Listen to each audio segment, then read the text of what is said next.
kõrvalkeldris oli maadlus, enne võistlusi, kui mõned maadlusvõistlused käisin ma seal trennimas, mul rasv oli olemas, eks ole. Ma olen maadluses tulnud kolmas koht. Pauri Toomasega olen maadelnud. Kuidas Pauriga maadelda oli? Tookord oli raske, aga ma olin tast tunduvalt kõvem. Aga enne seda olin maadelnud Kunnus Luiga, kes oli kõva maadleja. Tal õnnestus mind üle rinna heita, aga et ma olin tast füüsiliselt kõvem. Siis üle rinna, kui ta seda heidet tegi räpakalt ja pani mind kaela peale. Ja kael oli kange. Ja kui ma Pauriga maadlesin, ma oleks ütelda, seda ei ole vaja küll, aga ütelda, et ma oleks tast kindlasti selili pand, ei olnud probleem.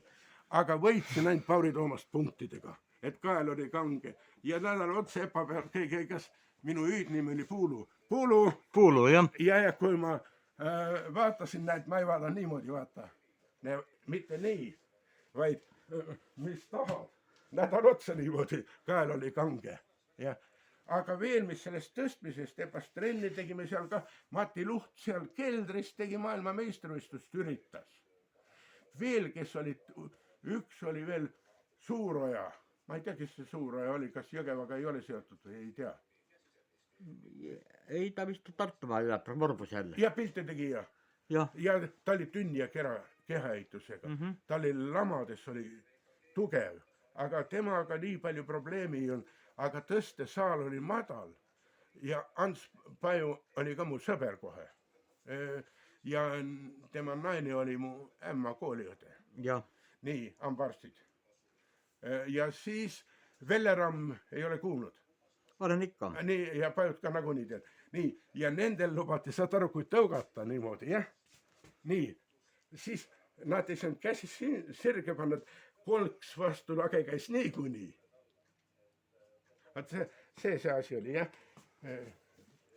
Nii, aga ei, nii ja Epasse siis, kui ma nõu ära lõpetasin, no keskmine, ma olin oma klassis viimaseid. Tase oli kõrge, minu hinne oli ainult 4,27.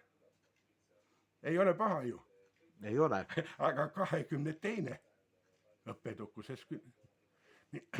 Ja siis peale seda siis läksin sõjaväkke, oli Lätist Leedus ja pärast oli Amuri ääres. Tankist. Taheti ohvitseriks ma ei jäänud ja kui tagasi tulin, siis 67 läksin sõjaväkke, 70 läksin Epasse esimesele kursusele. Agronoomiat.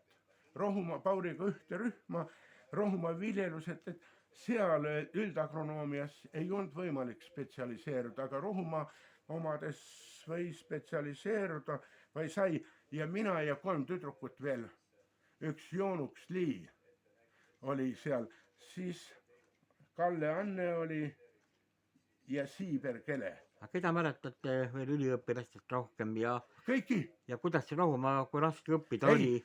Kes õppejõud olid tähtsamad? Ei, Rohumaa mina taga kokku ei puutunud, et juba peale esimest kursust läksime Tartusse Raja tänav Paul Juurika juurde. Läksime Pajuvõssa ja ta õpetas mulle silmastamise, tead pookimine? Jah, tehan küll. Silmastamise ära. Paul Juurikas oli vasakukäeline, mina ka.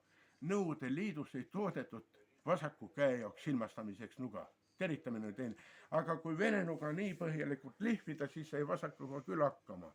Ja ma silmastasin selle silmastamise ja läksin sinna. Rohumaa viljelusega olin ma ainult nagu seotud ainult nimekirjaga. Need Rohumaa viljelejaid oli 25 ja üldagronoome 50. Ja esimene, mis oli sügisel, läksime Eerikale Rohumaa viljejat ja ma olin ka seal Eerikad ja siis pärast nagu sai ütelda see. Ja aga ma suhtlesin kõigiga, mina olin Puulu ja mis seal veel. Nii. Ja see oli esimene kursus. Juba kas esimesel kursusel tulin Epa meistriks tõstmises. Ja siis kas järgmine või samal aastal tulin kõrgkooli teiseks. 6 kõrgkooli oli, Kalle Jõudna üks tõstja oli ja tõstetreener sai pärast teda. Talle ma kaotasin kogusumas 2,5 kiloga. Aga mis näiteks ütleme veel, võtame veel spordimevil. Juba mainisime Ants Pajut, mis temast meeles on? Ants Pajust on meeles Sepal, ta oli must vanem ja Velleram ka oli vanem ja koos tegime trenni. Aga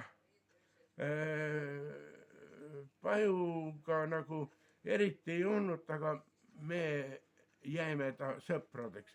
Kui ma olin Tabivere aias see 50 hektarit, mis oli, siis oli Jõgeval Hekto. Oli vist või? Oli küll. Ja mina olin siis Hekto liige ka. Ja siis ta käis mul aias ja selliseid ja siis kui üritusi, siis ma viisin maasikat ja niimoodi ja siis kui kokku ükskord Tuulikus oli pidu ja naist ka olen näinud. Ma ei mäleta naise nimi, aga naine vist oli blond igastahes. Nii et Pajut siis seda tean seda just selle kaudu, jah, nagu nii kaua suhtlesin. Hiljem, tal oli vaja maasikaid jälle, kolhoosis oli võimalik ja tahtis meelehead teha ta Kalju Kiisale vist. Ja Kiisk elas sel ajal Tallinnas ja siis viis talle Marju. Kiisk oli ka ju kevade filmi tegemise kuidagi. Nii et ma Pajut aitasin sellisel võimalus üritusel olen sponsorina. Ja siis kui kokku saime, siis rääkin, Ants Paju on käinud ka ja sina oled ka teda näinud juhul, kui oled. Vaata, Äksi pargis olid ju Kalev kivivõistlused, mäletad? Neid korraldas Kalev Raudsepp siis ja... Jah, väga õige ja Pauri Toomase poeg on ka seal käinud. Nii, aga suur ei olnud ja kurat Pauri Toomas... Kas Jaanus ja Meelis kumb? Ei mäleta. Jah. Aga ma vanema ristsetel olen käinud. Aga näed, Pauri Toomas oli selline mees. Mina olin ka sama kaal oli. Ja näiteks ma ei uskunud seda, et ma olen Pauri Toomasest õlad nõrgemad. Ja ükskord, kui seisime peegles, ta ülbitses. Läks ette, saad aru, pulli pärast. Ja minu õlad ei paisnud tema õlgade tagant välja. Ta oli lai. Võt nagu see. Saad aru? Õlgade poolest, aga musklit ei olnud nii palju tal peal. No lihtsalt keha, see oli erinev. Aga mina olin aga mitte nii tünnias, kui keda ma ütlesin Suuroja. Ja siis, ja EPA ajal ka mina ausalt ütelda, et ma olin lastehoiupoiss. Siis ma pidin iseennast koolitama. Ma käisin sõjaväe lennuväljal, katla kütjana öösel. Päeval ei pidanud. Siis Tartu lennuväljal, jah? Jah, siis käisin külmhoones lihakombinaadis, see oli Ainsoo Madis, Vasareit ja koolivend. Käisin öösel vagunid laadimas, mis saadeti suurele vennale.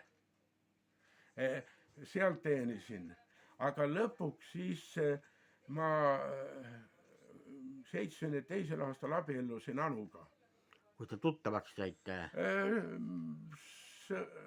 Noortemajas sõprus tantsupeol. Tantsupeol, jah. Ja siis hakkasime käima juba. Anu on erialatis Eesti filoloog, jah? Ta oli filoloog, jah. Ja mina nende kursusel käisin ka ja taastus Sepasse sisse koos Silvia Vradiga. Siis tema kursusel oli Rein Veidebaum. Siis oli Joel Sang, August Sanga poeg. Kes seal siis? Astrid Reinla, Õnne 13 autor. Ja seal veel kõik oli. Ja siis üks oli Luiga, ma mäletan, kui see lõpupidu oli meil Anul. Siis noisis meil niimoodi lilli huvitavalt. No mitte niipidi, niimoodi. Ja siis mäletan, et üks poiss, kas Kalju midagi oli, eksam oli. Ta ei osanud ja nii keras sai küsimuse välja saata. No see, kes eksam ära teinud. Ja öeldi, et teie kord, ma tahan veel sööneda. Toodi sisse õige vastus ja sai 4. No see oli kursuse õhtul, nii et Anu käis meie kursusel pidudel ja teab meie omasid ja mina käisin Anu omadel. Kõigiga neid olen suhelnud. Toomas Paul on rääkinud, et kas oli, mis ühiselamus see oli, et kus te olite komandant ja... Jaa, tähendab... Toomas on rääkis mulle, et te keetsite hästi palju moosi või Anu keetis või teil oli moos? arvatavasti ja. see on jah. Mis ühikas see oli? See oli niimoodi, et kui ma Anuga abiellusin 72 mai, siis see Oidermaelmo naine oli linna remondi-ehitusvalitsuses raamatupidamises ja kuidagi sain ma ühiselamusse Tähe 91A komandandi koha. Mul oli ametikorter seal, üür ei pidanud maksma ja palk oli 100 rubla. Ja siis, kui see Lotimaja või Sakstemaja, mis tehti, eks ole, et nõus, jälle sahker-mahker, nagu ta seal on, siis ma sain selle komandandi ka ja mulle allus siis kojamees, 2 koristajat ja santehnik. Ja siis ma olingi jah, seal komandant omaette sissekäik oli seal, ametimasin oli mul, kaubaveoruller. Ma Toomasele enne tahtsin küsida, sinna mahtus